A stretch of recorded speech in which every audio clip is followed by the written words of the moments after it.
आपको लेकर चलते हैं सीरियल साथ निभाना साथिया के सेट पर, जहां एक बार फिर से गोपी की आंखों से बह रहे हैं आंसू। लेकिन ये आंसू गम के नहीं बल्कि खुशी के हैं, क्योंकि पूरे 10 साल बाद गोपी जेल से रिहा हुई है।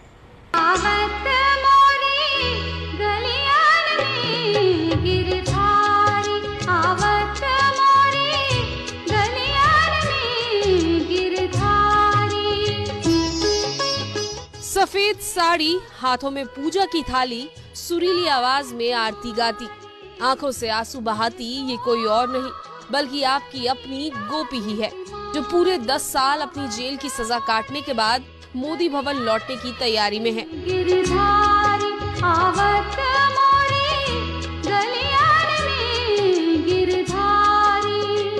और इसलिए आज यहाँ गोपी कर रही है कान्हा जी का शुक्रिया अदा। लेकिन गोपी को तो सजा 14 साल की मिली थी, फिर 10 साल बाद ही कैसे रिहा हो रही है गोपी? 4 साल मेरी सजा कम हो गई है because of my good behaviour and जो मैंने काम किए हैं यहाँ पे, so it's a 10 years leave. अच्छा, तो 10 साल में इसलिए रिहाई हो रही है क्योंकि सीरियल ने 10 साल का लीव जो लिया है, और ये लीव के बाद की ही झलक है। गोपी हम सबको अपने परिवार से मिलाने के लिए कितनी बेकरार है, और आपको पता है कि 10 साल में आपके बच्चे कितने बड़े हो गए होंगे?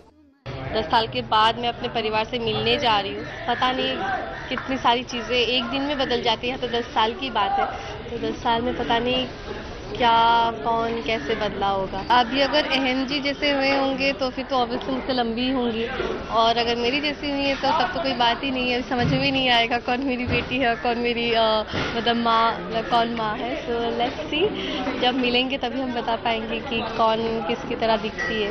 वैसे एक बात यहाँ हम भी कहेंगे गोपी कि किसी में बदलाव आया हो या ना आया हो, लेकिन आप में हमें कोई बदलाव नजर नहीं आ रहा। तब भी आंसू बहाती थी और आज भी आंसू बहाकर कान्हा जी को आवाज लगा रही हो। दोनों ही है। इतने सालों तक अपने परिवार से दूर रही हूँ, फिर से तो मिलने की खुशी है, और 10 साल जिन लोगों के साथ वक्त बिताया है उन्हें छोड़ने का गम भी है। बात तो सही है, लेकिन ये आंसू बचा कर रखिए, क्योंकि क्या पता बाहर निकल कर इन राइटर्स को बर्दाश्त कहाँ है।